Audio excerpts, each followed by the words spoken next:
ஆண்டவராகிய இயேசு கிறிஸ்துவின் இனிய நாமத்தில் இந்த கால வேளையில் ரேமா எழுப்புதல் ஊழியத்தின் சார்பிலே உங்கள் அன்பு சகோதரன் காட்வின் மோசஸ் உங்களை அன்போடு கூட வாழ்த்துகிறேன். இந்த நாள் முழுவதும் தேவ கிருபை உங்களோடு கூட இருப்பதாக. ஆமென், ஆமென். உம்மாலாகாத காரியம் ஒன்றுமில்லை, உம்மாலாகாத காரியம் ஒன்றுமில்லை, உம்மாலாகாத காரியம் ஒன்றுமில்லை. எல்லாமே உம்மாலாகும், ஹல்லேலூயா, எல்லாமே உம்மாலாகும். ஆகும், எல்லாமாகும், உம்மாலேதான் எல்லாமாகும்.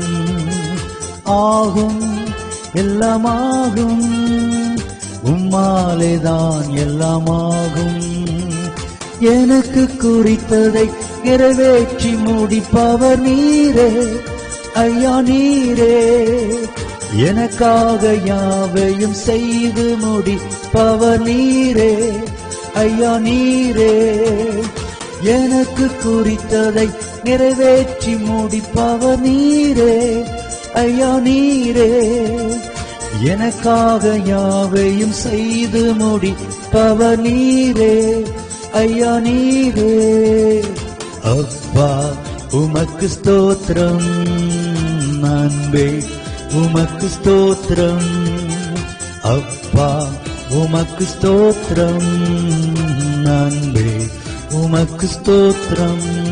உம்மாலாகாத காரியம் ஒன்றுமில்லை, உம்மாலாகாத காரியம் ஒன்றுமில்லை, உம்மாலாகாத காரியம் ஒன்றுமில்லை. எல்லாமே உம்மாலாகும். என்னுடைய பிள்ளைகளை, ஆண்டவர் பல வாக்குத்தத்தங்களை உங்களுக்கு கொடுத்திருந்திருக்கலாம். அந்த வாக்குத்தத்தங்களில் சில நிறைவேறி இருக்கலாம், சில வாக்குத்தத்தங்கள் இன்னும் நிறைவேறாமல் இருக்கலாம். பல நேரத்தில் நாம் சோர்ந்து போகிறோம். காரணம், ஆண்டவர் கொடுக்கிற வாக்குதான் நம்மை பலப்படுத்தி இந்த பூமியில் வாழ வைக்கிறது. ஆனால் கொடுத்த வாக்கு நிறைவேறாமல் நாட்கள் போய்கொண்டே இருக்கும் பொழுது தடுமாறி போகிறோம். ஆண்டவர் சொன்னாரே, இன்னும் செய்யவில்லையே என்று நாம் இயங்குகிறோம். நன்றாய் புரிந்து கொள்ளுங்கள். வேதம் சொல்லுகிறது, பொய் சொல்ல தேவன் ஒரு மனிதன் அல்ல, மனம் மாறுவதற்கு அவர் மனுபுத்திரனும் அல்ல. அவர் சொல்லியும் செய்யாதிருப்பாரோ, அவர் வசனித்தும் நிறைவேற்றாதிருப்பாரோ? அவர் சொன்னால் செய்து முடிக்கிற ஆண்டவர். எத்தனை வருஷங்கள் ஆனாலும் அவர் சொன்னதை செய்து முடிப்பார். ஆபிரகாமுக்கு 75 வயதிலே உனக்கு ஒரு சந்ததியை நான் உருவாக்குவேன் என்று சொன்னவர் 25 வருடங்கள் கழித்து அதை நிறைவேற்றி கொடுக்கவில்லையா?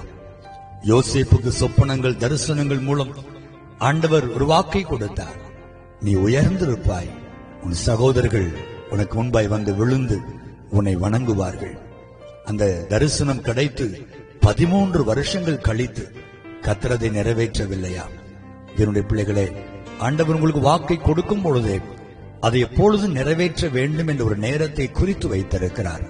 அந்த குறித்த காலத்திலே அந்த வாக்கு ஆம் என்றும் ஆமேன் என்றும் நிறைவேறியே தீரும். உங்கள் ஜெப நேரத்திலே எப்பொழுதும் தேவன் கொடுத்த வாக்கை விசுவாசத்தோடு, ஆண்டவரே இந்த வாக்கை கொடுத்திருக்கிறீர், ஏற்ற நேரத்தில் அதை செய்து முடிப்பீர், அதற்காக உமக்கு ஸ்தோத்திரம் என்று விசுவாசத்தோடு ஸ்தோத்திரியுங்கள்.